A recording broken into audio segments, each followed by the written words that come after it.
आपको खाना बनाना अच्छा लगता है सिस्टर? खाना बनाना अच्छा लगता है ना? तो अगर मैं आपके घर खाने पे आऊं, आप कितनी चीजें बनाओगे? कितनी चीजें बनाओगे? जल्दी जल्दी कितनी चीजें बनाओगे? 5 चीजें बनाने वाली हूं मेरे लिए। क्यों? क्योंकि खाना बनाना उनकी कैपेसिटी है, खाना बनाना उनको अच्छा लगता है।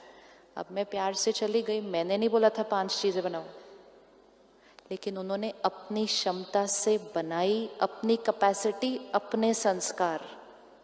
हमने खाना खाया, बहुत मजा आया। अगले हफ्ते वो मेरे घर आई,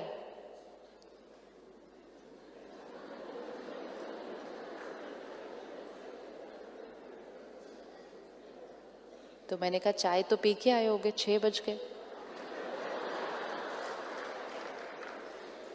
और खाने का तो कोई ट्रेस दिखेगा ही नहीं। Now this is very risky. 5 चीजें बनाई, किसकी कैपेसिटी से बनाई? अपनी कैपेसिटी से बनाई। क्यों बनाई? क्योंकि वो आपका संस्कार है।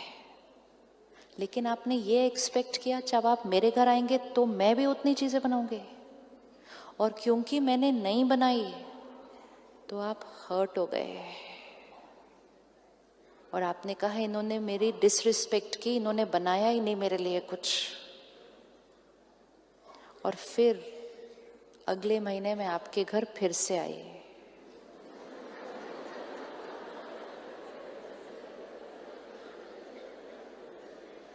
अब क्या बनाओगे? अब क्या बनाना है?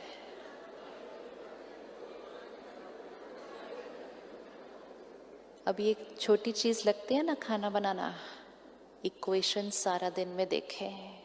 हम जो कर्म करते हैं अपने संस्कारों के थ्रू करते हैं, अपनी कैपेसिटी के थ्रू करते हैं, लेकिन हम एक्सपेक्ट करते हैं कि दूसरे के अंदर भी सेम संस्कार होगा, और अगर दूसरे के अंदर वो सेम संस्कार नहीं होता तो हम हर्ट हो जाते हैं। एंड मोस्ट इम्पोर्टेंट, अगली बार हम अपना संस्कार छोड़ देते हैं। ये कलयुग इसीलिए बना ऐसा, कलयुग इसीलिए बना। किसी एक ने गुस्सा किया होगा पहली बार, सबने इकट्ठे तो गुस्सा किया ही नहीं था कभी भी।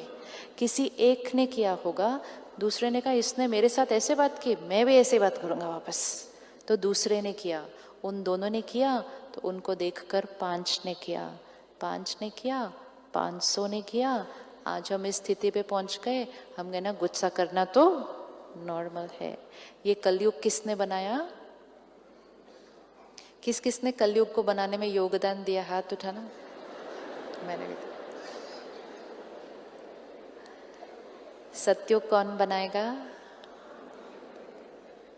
सत्युग बनाने के लिए क्या करना होगा? अपने संस्कारों को, विशेषताओं को पकड़ के रखना।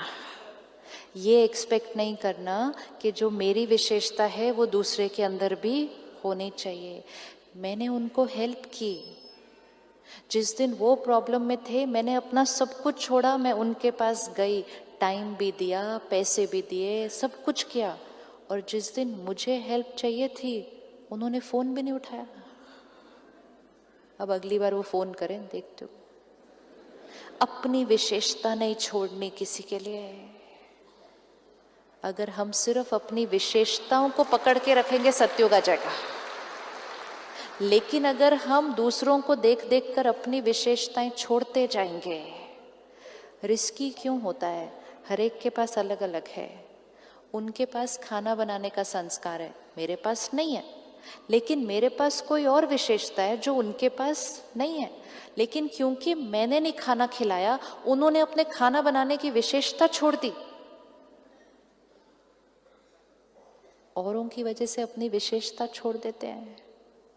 आजकल कौन टाइम पे आता है? मैंने भी नहीं टाइम पे जाना। आजकल कौन सच बोलता है? क्या जरूरत है इतनी सच बोलने की सबको?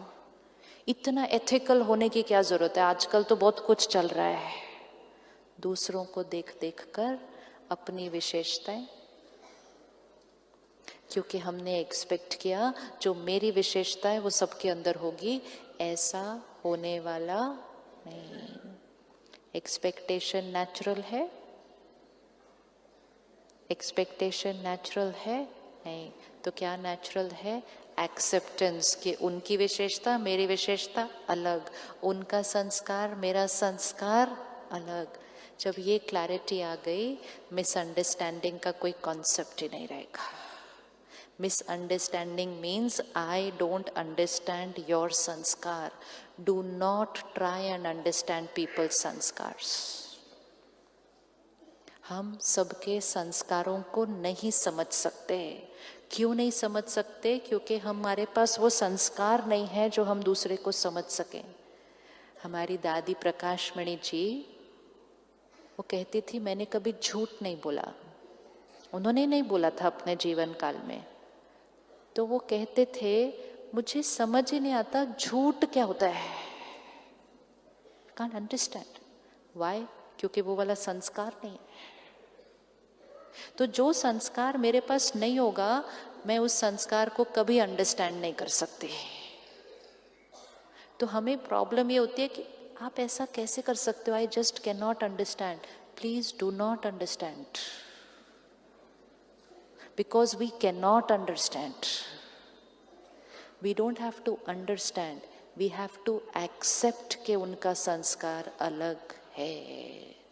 अंडरस्टैंड करना मतलब मैं आपके संस्कार को फील करूं, पॉसिबल ही नहीं है, मेरे पास वो संस्कार नहीं है।